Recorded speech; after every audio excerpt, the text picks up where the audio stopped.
ఇకపై మీకు ఇష్టమైన ఫేవరెట్ సీరియల్స్ యొక్క ఫుల్ ఎపిసోడ్స్ యూట్యూబ్ లో అందుబాటులో ఉండవు. కేవలం సన్నెక్స్ లో మాత్రమే ఫ్రీగా చూడొచ్చు. ఏమైందిరా నీకు? తింటున్న తిండిని లాగి పారేయడం పాపవరా? 2 రోజుల నుంచి తిండి లేక తింటున్న తన నోటి దగ్గర కూటిని అలా నెట్టేస్తావా? నువ్వు అసలు మనిషివేనా?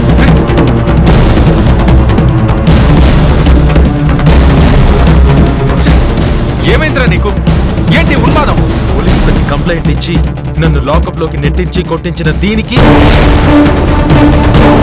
ఇంట్లో కూర్చోబెట్టి దగ్గరుండి మరీ వడ్డిస్తున్నారా? దీనికి అర్థమేంటి?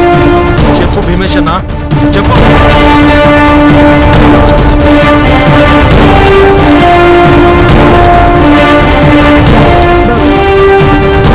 ఇంకో కొంచెం లోటించండి. సంపంగి ఈ ఇంట్లో ఉండడానికి వీల్లేదు. తను ఉంటే నేను పిల్లి వారి ఇంట్లో నుంచి వెళ్ళిపోతాను.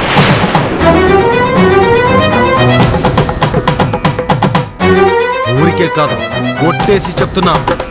సురేష్, మీ అన్నయ్యని క్షమించమని అడిగి సంపంగి లోపలికి వచ్చింది. అలా అడగకపోతే సంపంగిని మేము లోపలికి రానిచ్చేవాళ్ళమా? క్షమించమని అడిగితే చేసిన తప్పు ఒప్పైపోతుందా? తన్నులు తిని అవమానపడింది నేను. ధర్మేష్ అన్నని అవమానించాను. అదంతా తలుచుకుంటుంటే ఒళ్ళు మండిపోతుంది. సంపంగి ఉంటే నేను ఇంట్లో ఉండను. ధర్మేష్ బాబు గారు నన్ను క్షమించారు. నేను ఈ ఇంట్లోనే ఉంటాను. తమరు ఉంటారా వెళ్ళిపోతారా అనేది మీ ఇష్టం. నేను ఉండాలా లేదా అనేది మీరు డిసైడ్ చేయకూడదు. చాలా వచ్చి రావడంతోనే నోరులేస్తుంది. సంపంగి, మాట్లాడకుండా ఉంటే నీకే మంచిది. ఈ మాట నీ భర్తకు చెప్పు.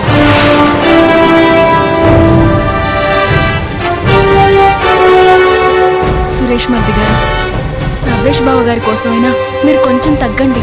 తగ్గేదే లేదు. సంపంగి ఉంటే నేను ఉండను. సురేషు, వదిలేరా. నాన్న సురేషు, నువ్వు చాలా కోపంలో ఉన్నావు. నీ కోపానికి ఒక అర్థం ఉంది, లేదంటే లేదు. ఈ సంపంగి గొడవ కోసం ఎదురు చూస్తుంది. ఇలాంటి సమయంలో నువ్వు మంచి మాటలు మాట్లాడినా తను చెడుగా తీసుకుంటుంది. అన్నయ్య, పెద్దవాడిని చెప్తున్నాను, కాస్త సహనంతో ఉండు. దీని గురించి తర్వాత చర్చిద్దాం. ముందు నువ్వు నీ గదికి వెళ్ళవు. నా నిర్ణయంలో ఎలాంటి మార్పు లేదు. మీ అందరికీ సంపంగి ఉండవనుకుంటే నన్ను మర్చిపోండి. తొందరపాటు నిర్ణయం తీసుకోవద్దు.